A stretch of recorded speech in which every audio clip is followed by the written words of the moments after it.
Your thoughts will turn to things. And life is exactly the same way. You can all write your movie. You all have a producer called Law of Attraction. And you all have endless funding called the energy that creates worlds. And you all have everything that is necessary to bring the cooperative components together. In other words, you have a staff, you have a team of non-physicals and currents and laws that are helping you turn your ideas about a movie into a full-fledged movie. You create your own reality, whether it's on the screen or whether it's something that comes into your life experience. So you know how in a movie the scene will change and then you can write it again. We've been breaking it down for you in some rather rudimentary steps. Step one is you, in your physical form, ask for something. And we tell you when it is asked, it is given. Wrote a whole book about it so you'd believe it. When you ask, it is given. When you ask, it is given. When you know what you don't want, you ask for what you do want, even if you don't put words to it yet. And it is immediately given because it is a vibrational reality. That's what we're calling this vibrational sphere where the new evolved you is. And law of attraction is bringing all cooperative components. But the tricky thing is, tricky seeming to you, it's perfectly logical to us because we understand that vibration precedes all things that are manifested. It's been that way from the beginning of time. In other words, there's got to be a thought, and the thought has to get some momentum going before the thought has enough attraction power to start manifesting into a way that it can be seen more fully through physical senses. Doesn't that seem logical? That a full manifestation is just a more evolved, longer thought about manifestation. So as you have thoughts of doubt, and you keep putting those doubt engines on the opposite end of your train, and then life keeps causing you to want something more, and so you put another engine on the other end of your train. As you move through life, you've got competing engines of bigger and bigger and bigger proportion, and then you feel tense because you're asking and not letting yourself go, and asking and not letting yourself go. And here's the thing that is most interesting to us, and the thing that we most want you to hear from us. Your inner being will never stop calling you this way.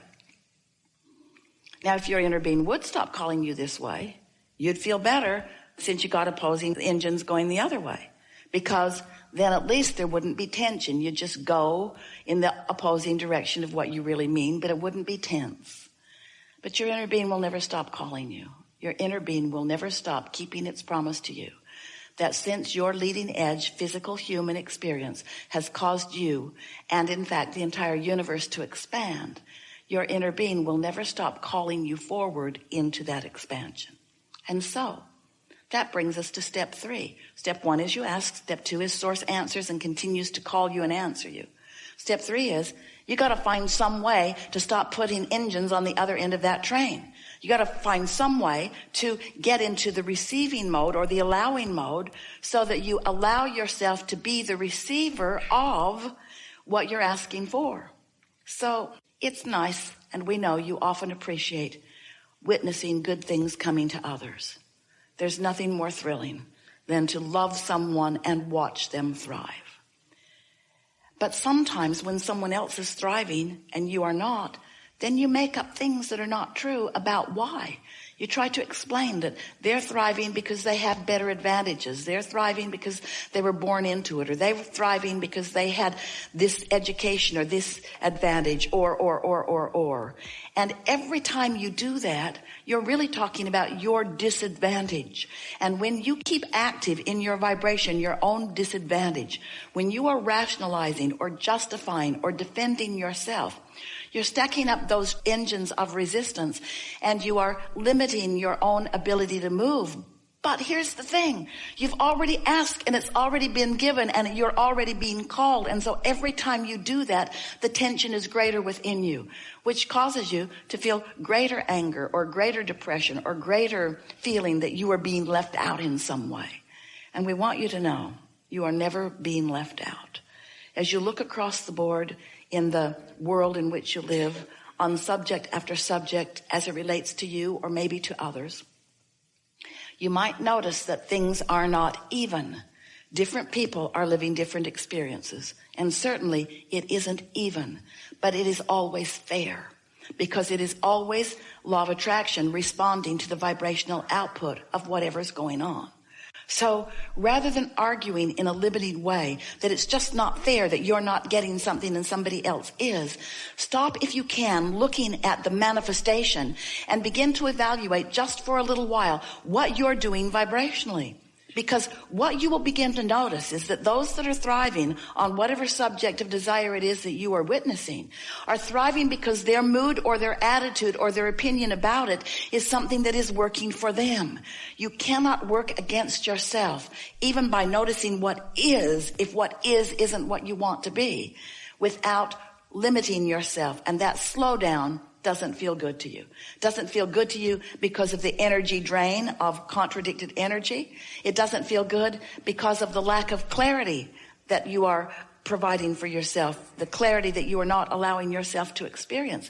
And then it ultimately doesn't feel good because as it unfolds, it's just more bad news to you. And then it really doesn't feel good when something manifests that you clearly do not want.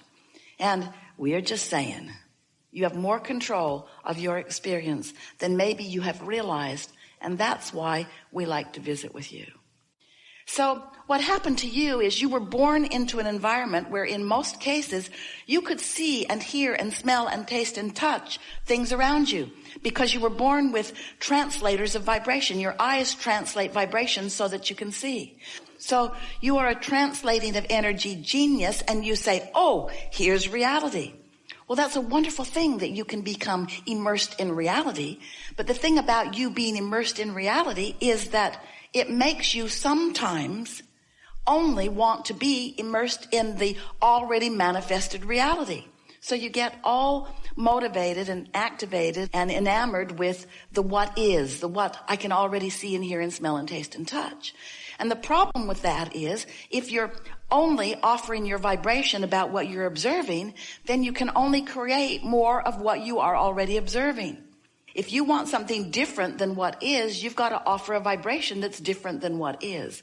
And that takes some discipline, because what is attractive to you because you can see it. Your airways are full of conversations about what is.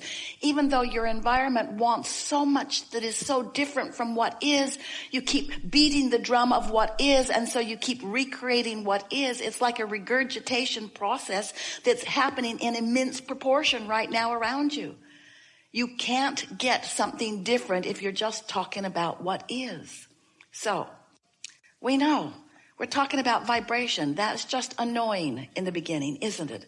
And we're talking about asking you to have faith in things you can't see, things that you can feel that you can't see.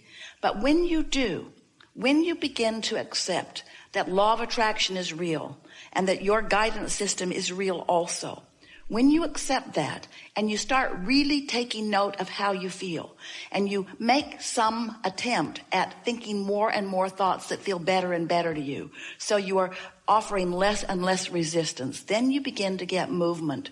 And when you begin to get movement so that those thoughts that you have set into motion are allowed by you to turn into things, to turn into ideas, into rendezvous, into experiences, and into manifestations. When you witness your thoughts, your deliberate thoughts turn into things, then you get it.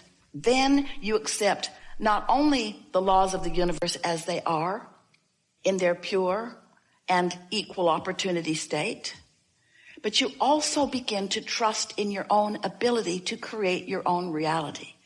And that's when something wonderful starts happening to you. You begin to feel your blessed worthiness. You begin to expect good things to come to you. Step one is life causes you to ask for something new.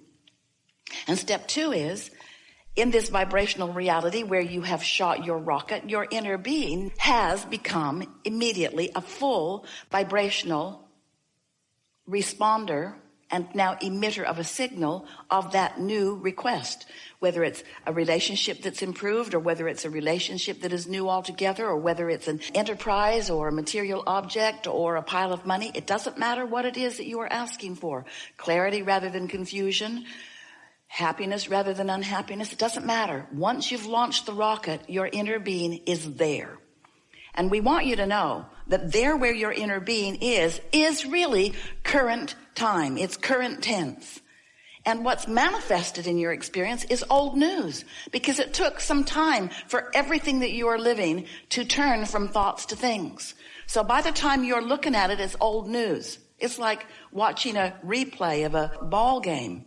Esther likes the San Antonio Spurs, but she wants to see them live. She wants to see them in real time. She doesn't want to watch them after the fact, even if she doesn't know who has won the game. It's not the same to her. She wants to see it while it's happening. And so your inner being is the real time. And you, while you can't see it real time.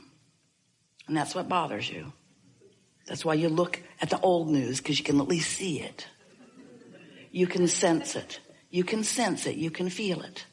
You have emotions that let you feel it. You can feel secure even if you don't have enough money right now in your bank. So we began explaining to you that step 1 is contrast causes you to ask. Step 2 is that source energy and law of attraction, your inner being, all gather everything that you're asking for. And there's a gestation process as everything that you have been asking for is merging together. The cooperative components are gathering, and there is a beautiful life that is being lived by your inner being vibrationally, and your inner being is calling you to it, calling you through your path of least resistance. Now, your path of least resistance is just your path that you've put resistance on your own trail. And it's all right that you've scattered resistance all over your trail. Can't do that, don't want to do that, don't like that, wish I didn't have to do that. You've spattered that stuff all over your trail. Your inner being doesn't hold that against you. In fact, your inner being doesn't even notice that it's there. Your inner being just keeps calling you around and over and under and through the resistance that's there. And depending on how much resistance is there, that determines how fun it is as you get called along your path. If you have no resistance, magic is happening everywhere around you. It's like you barely speak that you want something and the universe says, here it is, and you say, thank you very much, now I'd like that. That really is the way it can be for you. But if you've been down on yourself or down on somebody else, or not believing in your ability to create, or believing that you're not worthy of creation, or focused upon the lack of things, if you've been, like most people are, focusing upon the manifestations of the world rather than upon the vibrational reality that is in the process of becoming, then you probably have plenty of resistance that your inner being is calling you through, which means you are probably having sort of a bumpy ride along your way to everything you want. Some of you won't get there till you croak, because you have thoughts that you keep thinking. That's what beliefs are. A belief is just a thought that you continue to think. We know that if you are like many people, you are stuck in the awareness of what is.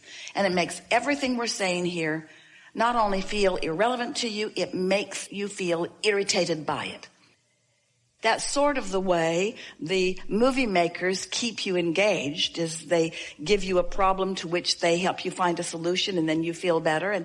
But it is sort of the way that the resistance helps you to continue to create and ask for more too. And so as long as you know that no matter what's happening, you can keep yourselves happily engaged and moving along, and knowing that you do ultimately have complete creative control over what happens, not only with your movie, but with life.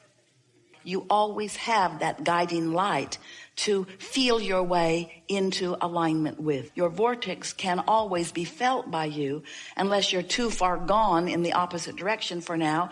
But after a good night's sleep, you're back in the game again. We've enjoyed this interaction immensely. Thank you so much.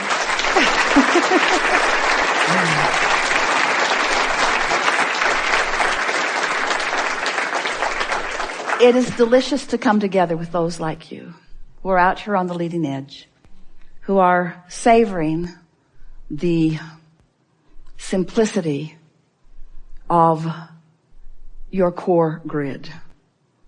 As you play with this just a little bit over the next few days, you're going to have the exhilarating experience of watching your grid fill in as confirmation of the knowledge that you have reconfirmed here.